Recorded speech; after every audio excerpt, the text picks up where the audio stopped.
Uya Eko apa yang di sidang kemarin. Oh ya, mengenai sidang MKD ya, DPR mengenai Uya Kuya, Eko Patrio, Syahroni, sama Nafa Urba. Nah, kita bersyukur buat si Uya Kuya, ternyata beliau tidak kena sanksi dan kemudian dianggap tidak melanggar apa namanya itu, melanggar apa tuh? Kode etik dari DPR. Jadi memang memang beliau teman kita lama di kampus UI kan. Jadi kita bersyukur bahwasanya tidak kemudian rasanya membuat cemaran lah terhadap perjuangan masa lalu. Karena Bang Uya Kuya ini memang dulunya aktivis 98 juga. Jadi kita bersyukur terhadap hal ini. Yang kedua, berarti beliau ini udah masuk ke posisi DPR lagi. Ya, silakan Bang Uya Kuya, kita ucapkan selamat bekerja lagi di DPR RI dan kemudian selalu mematuhi protap dan asas-asas kepatutan sebagai anggota DPR RI. Itu yang buat Uya Kuya ya. Nah, yang buat tiga, bahwa faktanya memang terbukti melakukan pelanggaran kode etik, ya mereka tetap kena sanksi. Dan kena sanksi ini kita nggak tahu sampai berapa lama, tapi ini adalah kesalahan. Mudah-mudahan kita juga mudah-mudahan ya yang tiga ini kemudian menyadari kesalahannya dan kemudian sanksi yang nonaktif ini kemudian bisa dipulihkan di kemudian hari setelah sanksinya berakhir kan. Karena sayang juga ya, mereka kan sudah menyadari kesalahannya. Jadi setiap orang yang berbuat salah juga kan sudah minta maaf, sudah menyadari kesalahannya, harus juga kita maafkan. Tapi kita nggak tahu pola tindakan dari MKD nanti, dari Majelis Kehormatan DPR nanti, apakah mereka kemudian setelah sanksinya mau berakhir mereka sidang lagi dan kemudian mereka kemudian memberi maaf dan mengaktifkan kembali terhadap yang tiga. Kita belum tahu, tapi yang jelas khusus terhadap yang tiga ini harapannya ya mereka menerima lah sanksi dari DPR ini kan, sanksi terberat maupun sanksi ringan kan. Sanksi kan ada macam-macam kan, jadi begitu.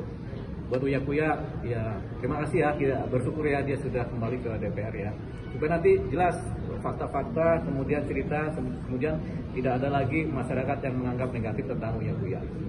Bang, ini kan yang melihat ada Uya Kuya yang mendapat yang langsung jadi aktif. Nafa, Syahroni, sama Eko kan dinonaktifkan sementara. Ya. Artinya nanti mereka juga akan kembali aktif ya Bang ke DPR.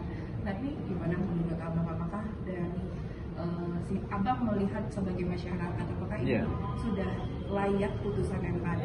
Ya begini, jadi sanksi ini kan termasuk hukuman. Ya, sanksi itu bahasa lain daripada hukuman, terhukum kan gitu. Jadi mereka sebenarnya sudah dihukum ini kan dengan cara dinonaktifkan. Cuman berapa lama hukuman ini kan entah dibilang 6 bulan ke depan atau berapa bulan ke depan gitu. Tapi ini sudah dihukum kan. Kemudian kalau mereka pulih dari hukuman ketika sanksi ini berakhir, apakah mereka akan menjabat lagi atau tidak, kita nggak tahu. Itu tergantung dari MKD dan partai yang mengusungnya.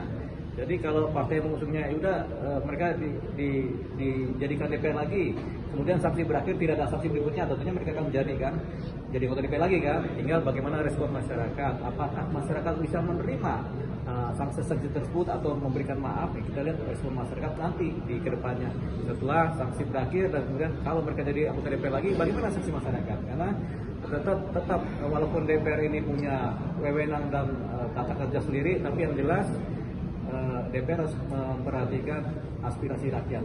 Rakyat kalau bilang, oh tidak, kami tidak terima, ya mereka tidak harus mendengarkan itu. Tapi kalau rakyat kemudian bisa memaklumi dan memahami dan menerima, ya sudah. Nah, ketika mereka nanti kedepannya jadi anggota DPR lagi dan masyarakat tidak ada protes, ya sudah, kita anggap ini mereka sudah menjalani hukuman dan mereka sudah kemudian dipulihkan dengan dasar-dasar nanti mereka tidak akan mengulangi perbuatannya, tidak mencelam rakyat lagi, kemudian mereka bekerja kembali untuk kepentingan rakyat secara sesungguh-sungguhnya.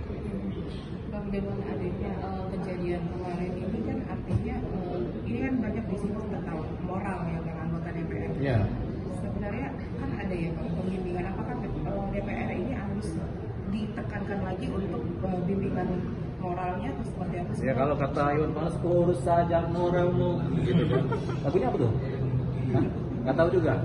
Itu kata Iwan Fals tuh, urus saja moralmu. Maksudnya begini, sebenarnya mereka ini orang yang sudah dianggap lebih matang dibanding rakyat biasa, sehingga mereka punya fondasi-fondasi moral yang kuat, berperilaku yang kuat sebagai anggota DPR. Jangan lagi mereka berperilaku sebagai orang-orang bebas yang tidak terikat sama aturan, begitu. Ini kan di DPR itu ada moral, ada tata krama, ada etika, ada norma-norma sebagai anggota DPR. Jadi mereka harus patuh pada itu. Pasti ada kode etik anggota DPR itu. Makanya ada MKD kan, Mahkamah apa namanya MKD? Kehormatan Dewan. Mahkamah Kehormatan Dewan. Jadi itu pasti ada kode etik sebagai anggota DPR yang memang mereka patuhi. Harapannya itu nanti mereka patuh terhadap kode etik anggota DPR. Oke. Terima kasih Bang.